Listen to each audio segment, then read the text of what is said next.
नमस्कार, मेरा नाम है ओम प्रकाश यादव और आप देख रहे हैं वॉइस ऑफ रिपब्लिक। भारत का सिविल एविएशन इंफ्रास्ट्रक्चर चरमरा गया। लाखों यात्री अनटोल्ड सफरिंग से एयरपोर्ट पर 24 घंटा 48 घंटा से पड़े हुए हैं। चित्कार चीख पुकार मची हुई है।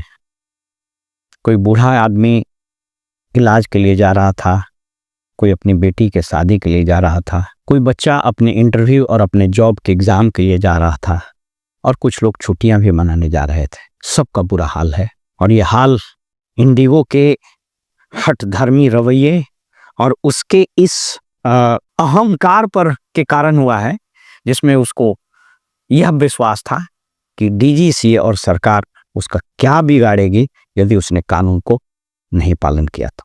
जी हाँ, स्थिति आज पूरे देश में हर एयरपोर्ट की वही हो गई है। दिल्ली से चेन्नई का किराया 1,60,000 रुपया हो गया।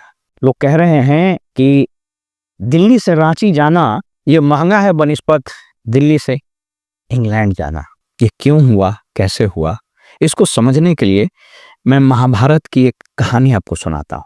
आप सबको मालूम है कि जब पांडव को वनवास और अज्ञातवास की सजा मिली, जब वो लोग जुए में हार गए, अपना राज भी और सब कुछ, तो ये सभी लोग निकल पड़े।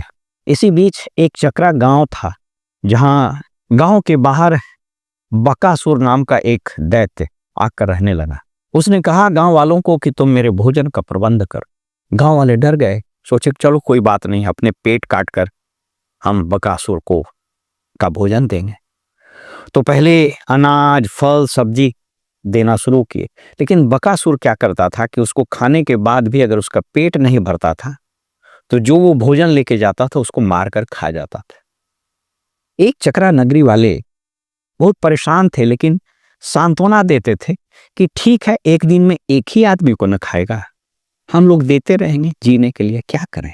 इसके आगे की कहानी आप जानते हैं, लेकिन मैं बताना क्या चाहता हूं कि इस देश में पूंजीवाद उसी बकासुर की तरह हौले से आया, हमारे समाज में, हमारे अर्थव्यवस्था में जगह बनाया और धीरे धीरे लोगों को खाना शुरू किया। और हम मध्यम वर्ग के लोग या समाज का एक बड़ा वर्ग, गरीब हो या मध्यम वर्ग हो, ये लोग सोचने लगे कि चलो एक ही को न खा रहा है, हमारा नंबर आएगा तो देखेंगे। लेकिन धीरे धीरे सरकारों ने, पूंजीपतियों ने, इन समूह ने मिल करके बहुत सारे बकासुर पैदा कर दिए।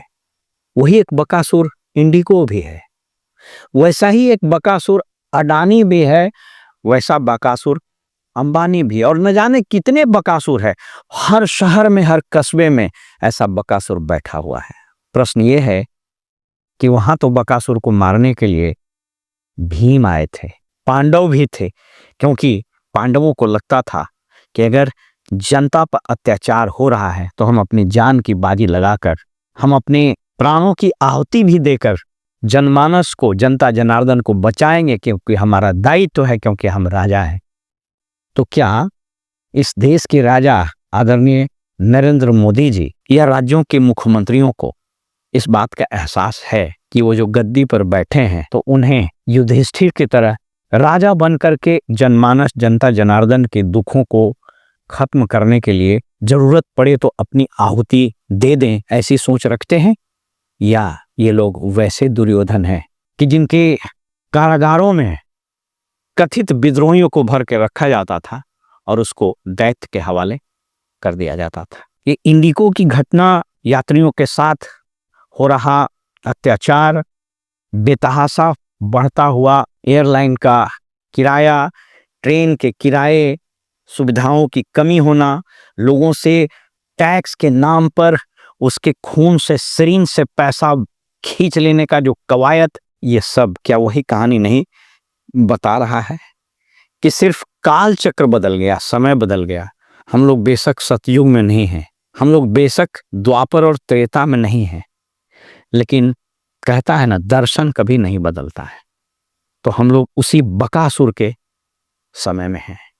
क्यों हुआ ऐसे, जरा सोचिए। हुआ ये कि पहली बार पहली बात तो ये कि हमने इंडिगो नामक बकासुर को एविएशन सेक्टर में धीरे धीरे ऐसा माहौल बनाया कि इसका साम्राज्य 60 से 65% तक फैल गया। एविएशन सेक्टर का बेताज बादशाह बन गया और इसको ये अहम हुआ कि हम तो सरकारों को भी झुका ही देंगे। डीजीसीए जो सरकार की एजेंसी है जो यात्रियों की सुरक्षा और हवाई जहाज के उड़ने के नियामक संस्था है, रेगुलेट करती है, उसको चिंता हुई कि अगर पायलट्स को पर्याप्त आराम नहीं दिया गया, नाइट शिफ्ट में कमी नहीं की गई, तो यात्रियों पायलट्स के सेहत पर, मानसिक तनाव आदि पर विपरीत असर पड़ेगा और इसका हवाई जहाज के उड़ाने के सेफ्टी पर भी असर पड़ेगा और अंततोगत्वा इसका दुष्प्रभाव यात्रियों पर भी पड़ सकता है। इसलिए 2024 में ही उन लोगों ने एक नियम लाया कि जिसमें 36 घंटे वीक में जो रेस्ट पीरियड उसको बढ़ाकर 48 घंटे, फ्लाइंग आवर्स से रेगुलेट कर दिए, नाइट ड्यूटीज रेगुलेट कर दिया।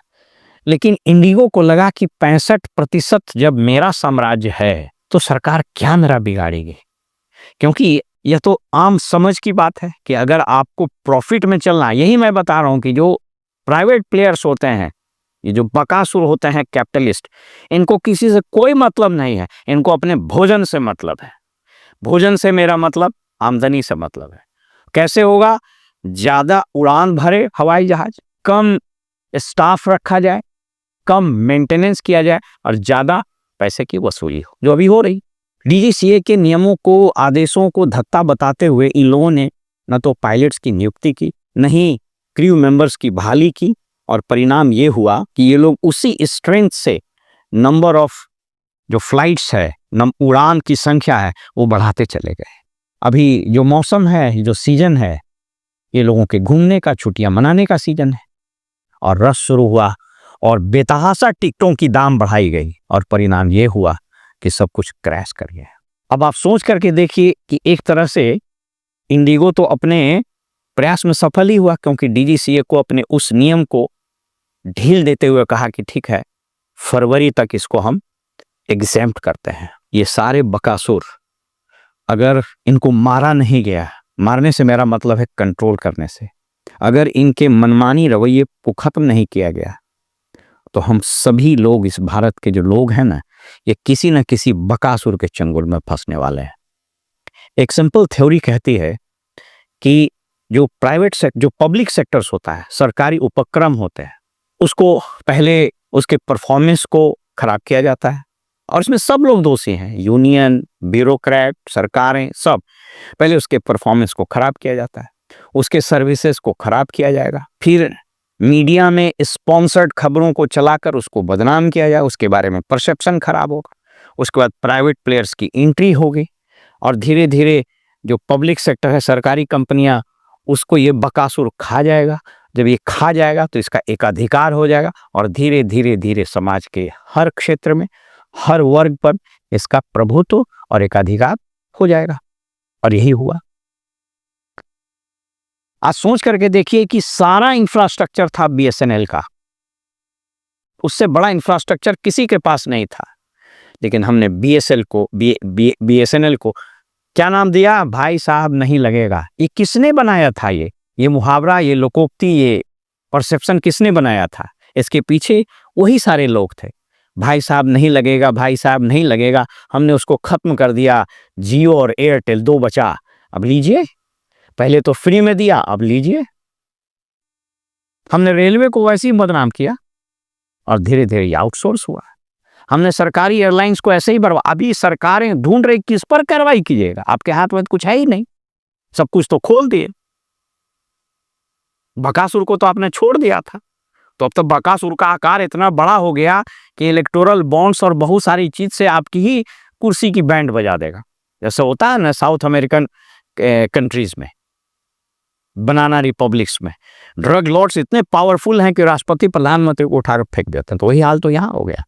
जितनी देश का बजट है, वहाँ उतना तो एक एक कंपनी का यहाँ टर्नओवर नेटवर्थ है उसका। तो ये जो पूरा खेल चल रहा है, सरकारी स्कूलों को खत्म किया है, प्राइवेट स्कूल आओ, कॉर्पोरेट स्कूल आओ। सरकारी यूनिवर्सिटीज को बर्बाद कीजिए, प्राइवेट यूनिवर्सिटी जाओ। यहाँ गिट्टी बेचने वाला, बालू बेचने वाला, शराब का ठेकेदार, ये सारे लोग यूनिवर्सिटी के मालिक बन बैठे हैं और गवर्नर साहब चांसलर होकर उसके बगल में बैठते हैं और इन मूर्खों से, इन गिट्टी दारू बेचने वाले, बालू बेचने वालों से डिग्रियां दिलाते हैं उन बच्चों को।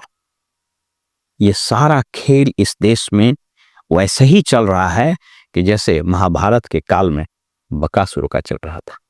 इसलिए आइए इंतजार कीजिए कि वो बकासुर आपको कब बुलाएगा और आपको कब खा जाएगा। जब तक नहीं खाता है तब तक अपने खाने का इंतजार कीजिए। नमस्कार।